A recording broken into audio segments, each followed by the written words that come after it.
those hands and clap. Come on, clap those hands, clap those hands, clap those hands, clap those hands. Come on, as soon as you start clapping, I saw angels. Sit up, let it get loud. Come on, clap those hands, clap those hands.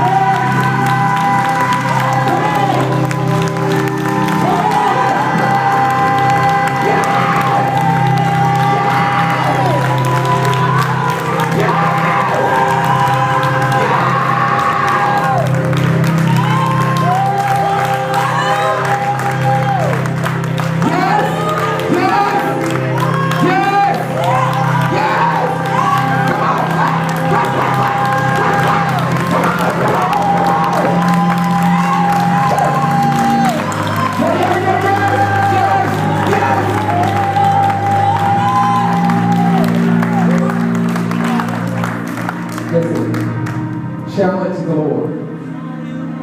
Challenge him on what he has said. Hold him to his word. The angels are his to command. They're not my angels. But I can ask Daddy for anything. Huh? And as you begin to clap, I saw them just... Y'all seen it on TV when angels spread. Anybody ever watch Supernatural? The angels spread their wings and just ready to take flight. As you started clapping, thank you, ma'am. Thank you. Remember the king that the prophet gave the word of the Lord to? He said, well, if you would have kept striking, you would have had much victory. Baby, if I were you, I would be clapping until my hands got strong. I would be clapping on. Now, as you're clapping, lift your voice and give them a shout.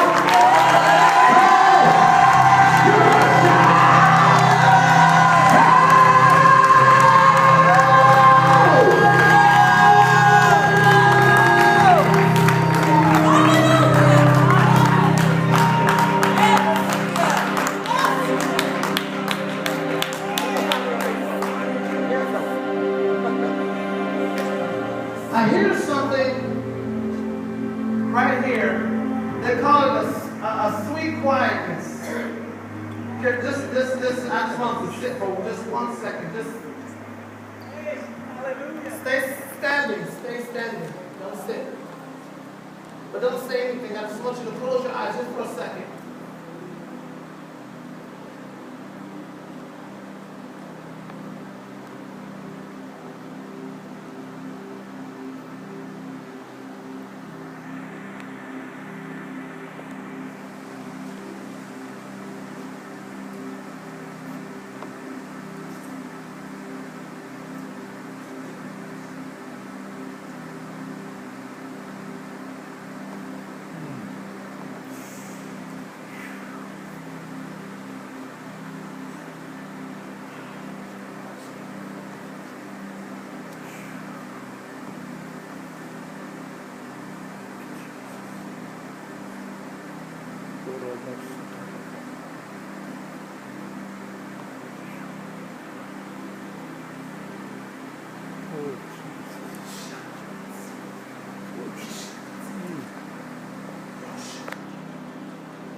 Hallelujah.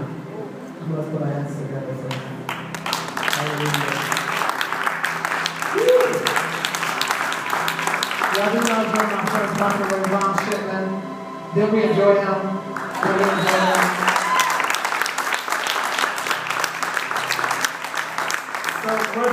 we're going to end.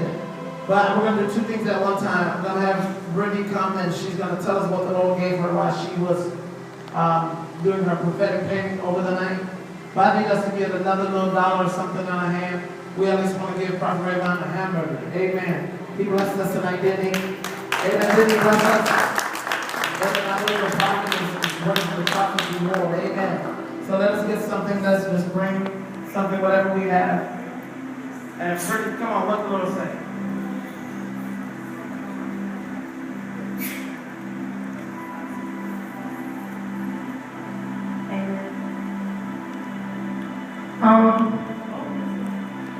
A little bit about myself. I prophetically paint is something that I started this year in March.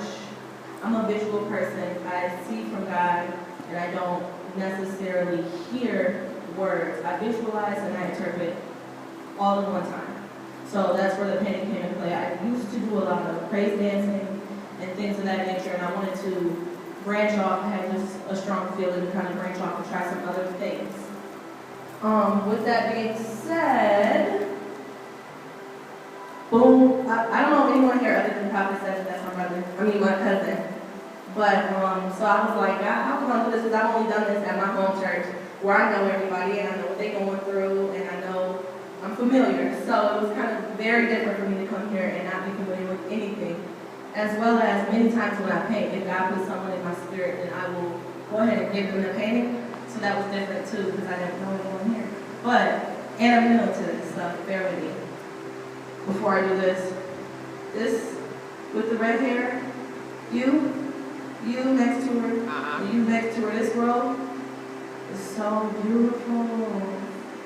And I mean physically and spiritually, y'all are so beautiful. I mean the whole time I'm up here painting, I'm like, they don't think I'm weird. I'm like, looking over here, and God, the anointing on this row is so beautiful. Like it's pretty, it's visually pleasing to God. Okay?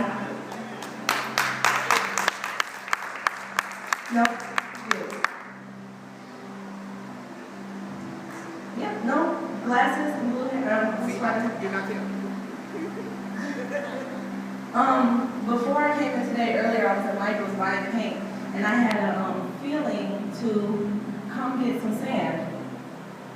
And I'm like, that is so weird, like sand. Like I had sand in my spirit. I'm like, sand, that's awkward, that's weird. I don't need to grab sand because I don't know how to paint with sand, so I'm gonna leave that alone. I didn't get no sand. But when I came in here and people started to come in, I heard God, and that was so important to me because I knew then that the painting would have to go to somebody. Because I told you I'm visual, I don't hear. So I heard God with my 2 ears. I heard His voice say that someone in here has a fire inside of them that is earth-shattering.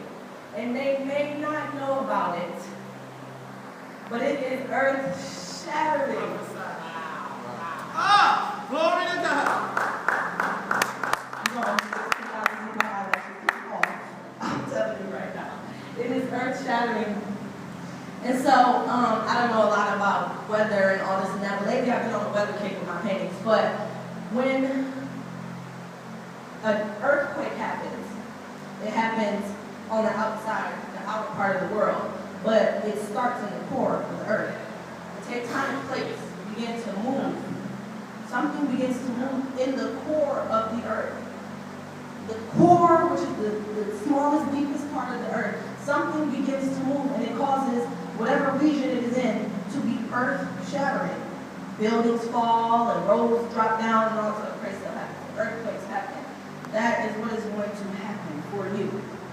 But, back to the sand. There's a dry place that may be surrounding you. Y'all tell me if I'm wrong, y'all know I'm new. I'm real new. It's a dry place that could be surrounding you, but you're not going to dry up. There's no way that you can dry up at all whatsoever, because the only thing that can really put out a flame is water. So if it's dry all around, you know California is so dry, they just have flames bursting out of nowhere, that shit. Oh, it's so dry around you, but it's gonna boom like that. You follow me? Follow me? Okay. Yeah, so basically, you don't have to worry about none of that that's going on around you. None of the dryness, none of the brittleness, none of the sand around you. because the fire is going to push all of that outside. And it's going to be earth-shattering. It's going to come from the core. And I know that it's going to happen because when Prophet Ray Brown was up here and he was ministering, it started like, I get physically hurt, like, oh God, no, not this again. And I was praying for you, and I had a physical hurt deep in my gut. And that is what I know, that was your fire is so strong. That's not going to take it. So, you can have this after this one. Hallelujah. Okay, so I want to first say I thank God for our bishop. Bishop Cedric, let's give her a hand. We thank God for her. I thank God for her for allowing us to be here. Now, what's interesting, what my cousins don't know, is, and I didn't even tell anybody this, but when the Lord showed me this, I was explaining this to Bishop, and she said, that's what I call Inferno. And I said, Inferno? And she said, yeah. She said, I wanted a service where young people just feel free to do what God put them to do, and we see all the gifts working, all these things. So here go me, I said, okay, Inferno, and I tried to make a flag last minute and all this stuff. And I said, well, let me look up what Inferno is. I said, fire everywhere. I said, God, what do you mean about the fire? And I said, God, I need to have confirmation that this is what Inferno is, and that this is the thing that we'll do twice a month, every second, every fourth Friday. And as soon as I seen the first color, the Lord said, I'm going to show her the fire of God. And look what we're doing tonight. Isn't it awesome?